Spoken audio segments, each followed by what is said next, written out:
Hello! What's up mga idol? So ngayon, panibagong araw at panibagong kagwapuhan na naman ulit tayo mga idol, no? So, yon bago natin umpisahan yung ating tatuan. So, gusto ko lang munang mag-shoutout sa ating mga solid followers mga idol. So, shoutout nga pala sa aking kababayan na si Idol Boss Erwin. So, paki-follow sa kanyang mga idol page, no? So, pati na rin ni Feeling Tattoo Ink Shop and Piercing. So, paki-follow din mga idol. So, shout out sa iyo idol. At saka ni Idol Rusty Friends J Aman. So, shout out sa iyo idol. So, yun. Paki-follow sila mga idol. So, yun. Balik tayo sa ating tattoo mga idol. At syempre, dyan, nag-start na tayo dyan, no? So, shout out nga pala sa ating client ngayon na nag-walk-in, no, si Idol Joel. So, ang gusto niyang mangyari mga idol is nagpatato siya ng Chinese character mga idol sa may bandang forearm niya ipinalagay. So, yon siyempre tayo dyan.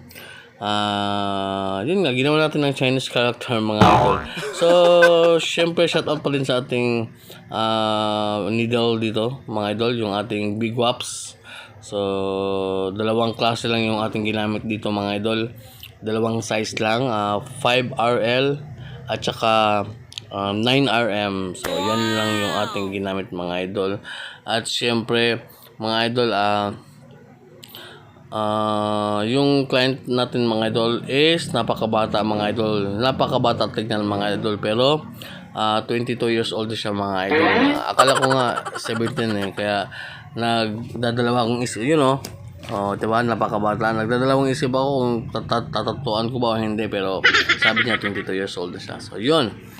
At saka natapos na tayo dito mga idol, no? So, ang bilis ng ating video. So, after ng 1 hour and 20 minutes mga idol, 1 oras at 20 minuto. So, yan. Yan yung ating final result. So, grabe, napaka-astig ni idol, no? So, at syempre,